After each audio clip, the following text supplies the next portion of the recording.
Ricky Rose, the time has come. Meech home. February 13th, get your tickets right now. It's going down. We know Florida gonna be there. Miami gonna be there. The legend himself gonna be in the building, making history. Meech, who else coming? The whole nation. Detroit, St. Louis, California, everybody. Atlanta, Georgia, ATL, stand up. Woo. We're gonna make history. Get your ticket. 50, who own your masters? Who own your masters? I buy your masters. You better shut up. I will buy your masters. Rick Ross just played Big Meech like a pawn in a $120 million hustle, and now 50 Cent is out here clowning the whole thing like it's a comedy show. The wild part, everybody on the block saw this scam from a mile away. Everybody except Meech himself. Ross came through dangling shiny dreams, movie deals, big-time projects, that fast talk dripping with promises. But when it came time to eat, Meech and his son were left starving while Ross stayed living large, posted up in mansions and flashing luxury. People in the streets been whispering about this mess for months, and if you've been tuned in, you know exactly how it started. I do want to do a BMF film because you've been entertained by a lackluster, small budget series. Now it's time to do a big budget film. Which director? Shout out to my homie F. Gary Gray, Antoine Foucault, what's up? Tarantino. It's a lot of legends. This is gonna be big, I can feel it. I'm just talking. Back in October, when Big Meech stepped out of prison, folks thought the comeback was about to shake the streets. The legend was free, and everybody expected a major power move. But out of nowhere, here comes Rick Ross running his mouth about a $120 million film, massive deals, and fat checks waiting to drop. On paper, it looked like Meech was finally about to eat off his own name and collect the empire he built. Now word on the street is Meech feeling the heat, frustrated, pockets looking funny, realizing Ross linked with him for one reason. But when the smoke cleared, nothing, not a single deal came through. Ross delivered zero. Instead, he used the Meech stamp like a prop just to flex and jab at his longtime enemy, 50 Cent. And the crazy thing is, the streets weren't fooled. They've been side-eyeing Ross since day one, calling those promises nothing but clout chasing. Because deep down, everybody already knew who was really putting in the work. 50. He's the one backing the BMF show, sliding cash into Lil Meech's acting classes and opening doors that Ross could never. That whole mess is what built Lil Meech's career. But let's be real, it was 50 who gave him the real shot. Meanwhile, Ross only brought empty hype, a fake glow-up, and a little PR boost. I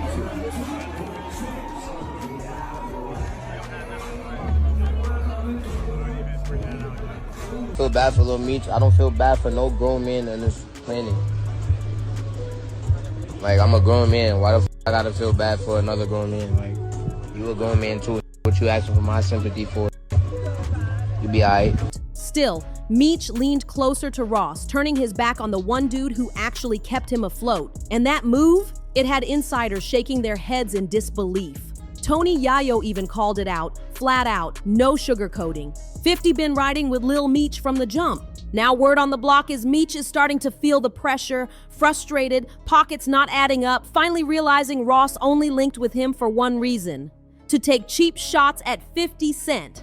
Not out of love, not out of loyalty, just to stir the feud. And the optics are ugly. Instead of looking like a boss back from prison, ready to reclaim his crown, Meech is out here looking like a pawn caught in somebody else's beef. I wasn't gonna address this, because I'm not trying to let nobody trick me off the streets. But I never folded, never told, never will. Death before dishonor, always with me.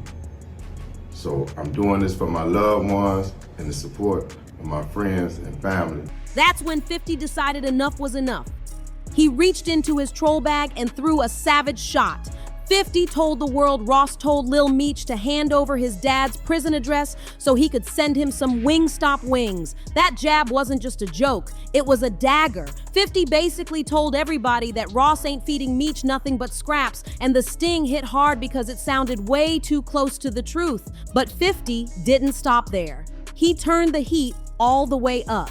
He dropped bombshells about Lil Meech's personal struggles, claiming he had to send the kid to rehab himself. He even said Meech was showing up to set lit, throwing up during weapons training, and couldn't keep it together.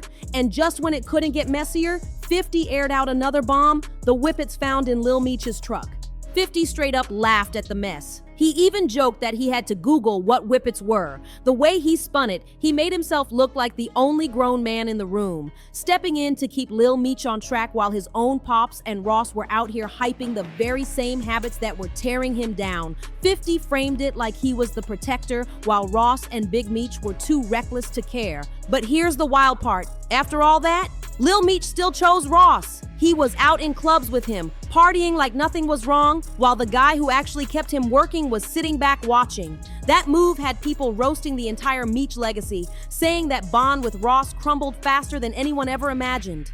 Then came the bomb from Michael Rainey Jr., one of 50's own power stars. He didn't hold back. He went bold and said straight up he didn't feel sorry for either Lil Meech or Big Meech because grown men should have seen this coming. That clip spread like wildfire online, and when 50 caught wind, he doubled down, standing behind Rainey's words and stamping the narrative that the whole Meech camp was looking weak. And let's not act like Ross pulling this type of move is brand new. Allegedly, he already left his own squad hanging in Canada. His boys got jumped while he dipped, and then he tried to spin it later like it was some kind of test of strength. Cold move, but it sounds just like the same playbook he's running now. But that's the Ross M.O. People been saying he's been moving grimy since day one. Even Whack 100 jumped into the fire, blasting Ross as the real villain behind the scenes. Whack didn't sugarcoat it. He said Ross was never a true friend to Big Meech. He just used him as a pawn to take slick shots at 50. And Whack broke it down simple.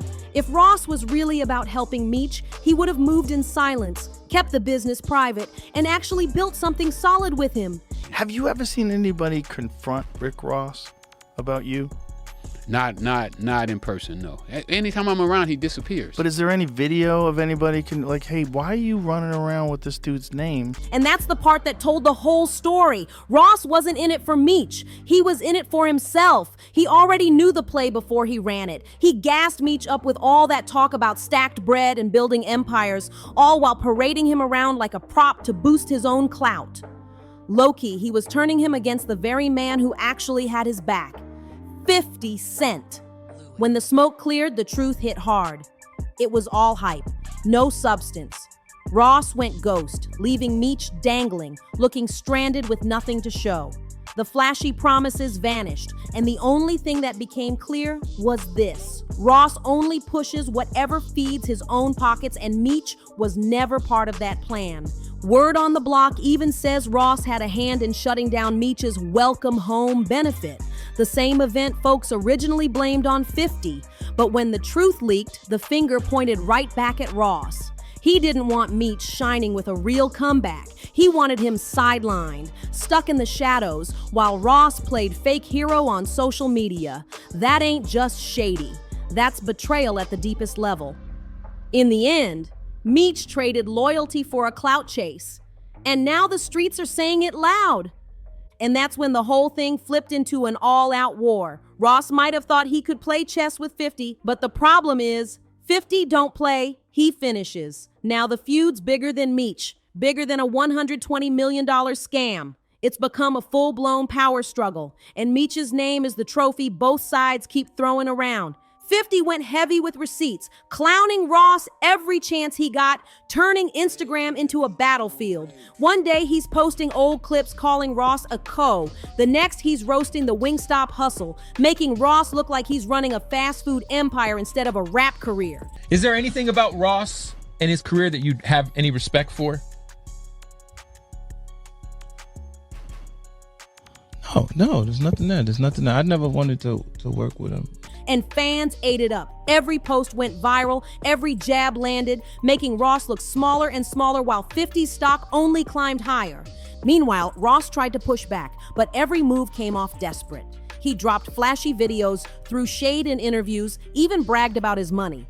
But none of it stuck. The streets weren't buying it, because by now the narrative was stamped. Ross used Meech, played with his name, and then vanished when it was time to deliver. And here's the kicker. Insiders say 50 isn't even done. Word is he's got more dirt in the stash, waiting to drop if Ross keeps pushing. Imagine that. The man who built a TV empire off other people's scandals, now holding the receipts on one of his biggest rivals. Now Meech is left sitting in the middle of the storm. Instead of coming home to rebuild his empire, his name is being tossed around like ammo in a beef that never seems to die. And the sad part, the more Ross and 50 go at it, the more Meech's legacy takes the hit. And instead of rewriting his legend, Meech walked right into the moment that broke it. Fans stopped rocking with him, and it only got worse when he tried clapping back. He called 50 an internet gangster, claiming all 50 does is troll from behind a phone, but nobody bought it.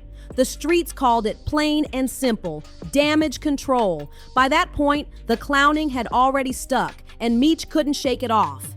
When you look closer, Ross's history makes the whole picture even darker. That BMF track had Meech thinking Ross was riding for him like family. But what if it was all just the setup? What if Ross's goal was never to help, but to wear Meech's crown in the eyes of the culture? It lines up too perfectly. Ross built his entire rap persona off names that weren't his. It's not even speculation, it's documented. His whole identity came from the real Rick Ross, a street legend who was locked up while Ross ran around using his name. And when the real Rick Ross came home, he called him out and even tried to sue him for it. Same play popped up again with Larry Hoover. Ross dropped his name in lyrics while Hoover sat behind bars, stacking clout and dollars off another man's legacy. Now, when you line it all up, it's crystal clear Ross been eating off other people's names for years, and allegedly, he just pulled the same move on Big Meech. Truth is, dudes like that can hardly be trusted.